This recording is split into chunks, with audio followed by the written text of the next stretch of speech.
Dane Calloway is a pretty big YouTuber who advocates for the bogus belief that African Americans are the real American Aboriginals. A few months ago he made a video covering my favorite topic, mitochondrial DNA. Let's see if Dane knows what he is talking about or if he embarrasses himself. More credibility based solely on the scientific credibility of mitochondrial DNA test results. To put it in plain terms, mitochondrial DNA is the genetic material found in mitochondria that gets passed down from a child's mother exclusively, due to it being transmitted through the female egg only.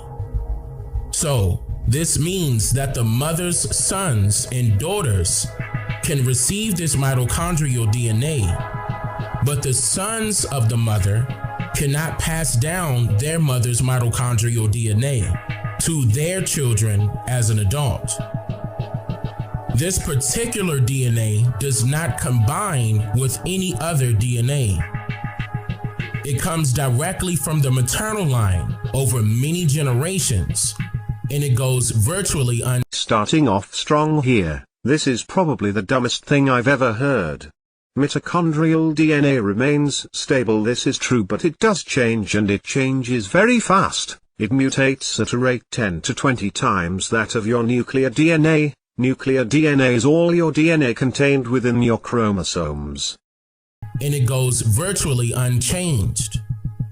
This is why mitochondrial DNA test results cannot be compared to any genealogical test. Scratch what I said earlier, this is the dumbest thing I've ever heard. Not only is the premise that mitochondrial DNA goes unchanged is false, but even if it was true, that wouldn't make this argument make sense. This is a non sequitur, as Dane admits previously. Mitochondrial DNA is passed down from the maternal line. Your mother is a part of your genealogy, is she not?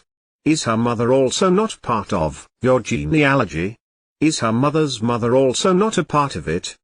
Due to the fact that it is more of an anthropological test, because it cannot be tied to any specific surname, since the mother traditionally takes on the surname of the father.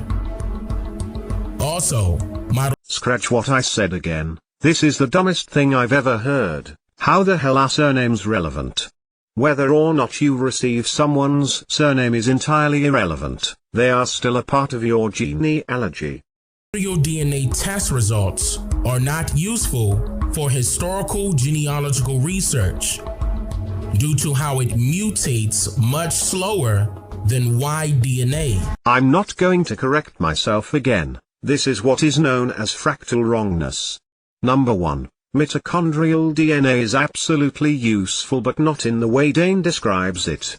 Mitochondrial DNA can be used to establish when lineages broke off from each other. A paper by Source et al. 2009 demonstrated just how reliable it is. Archaeological evidence stated using isotopic dating suggests the Canary Islands' indigenous population separated from the mainland population some 2,000 years ago. Using the mutation rate for mitochondrial DNA and comparing the differences between the Canary Island and mainland populations, Source came to a date of divergence around 2,000 years ago, which matches the date achieved from totally separate dating methods in totally separate fields of science. Consilience is the best way to confirm the accuracy of data.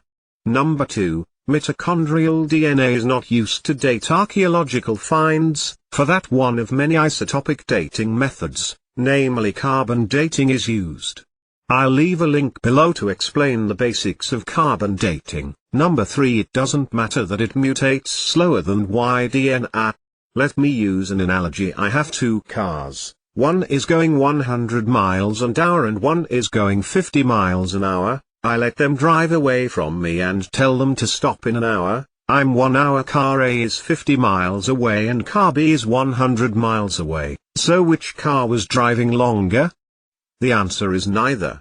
I'm this analogy. Think of the speed of their cars as the mutation rates of mitochondrial DNA and Y-DNA. The speed of one relative to the other is irrelevant when it comes down to matters of dating population divergences. and how identical it is to your mother's maternal ancestors of thousands of years ago. And also how identical it is to millions of other living people today. DNA is a hereditary molecule, meaning you get it from your parents, so the mutations your parents have you'll inherit. This is why paternity test and maternity test work. The more mutations you share with someone, the more recent ancestry you share with that person. This is a non-debatable fact. So the reason your mitochondrial DNA is very similar to other people's is due to how recent you share maternal ancestry with them.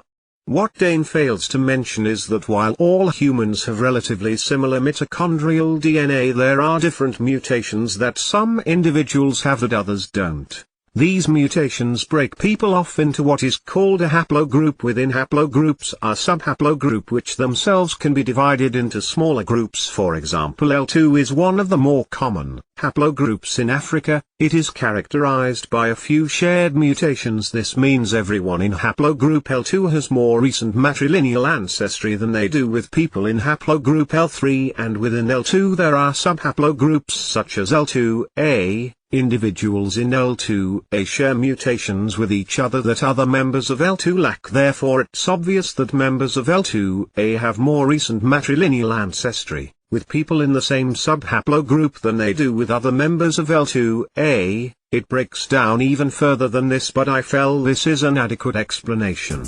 Side note, this also exposes how there is realistically no way of determining in a truthful sense whether if your common ancestor lived recently or thousands of years ago.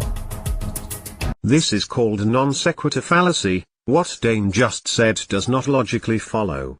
It's also incoherent. Your common ancestor with who? Who is Dane talking about? We don't know because Dane is using terminology he does not understand. A common ancestor is an ancestor shared by two or more entities. A single person can't share an ancestor with themselves. That's just stupid. Which should also make you ask the question, are those anthropologists accurate with claiming that some historical skull artifact they discovered was of an individual that lived some thousands of years ago? Yes, and they know this by means totally unrelated to mitochondrial DNA. They figured this out using what is known as isotopic dating, as I mentioned earlier. This video firmly establishes to me and to anyone with a respectable understanding of basic biology that Dane Calloway has no clue what he is talking about, but people who don't know any better will eat it up. It's another case of the blind leading the blind.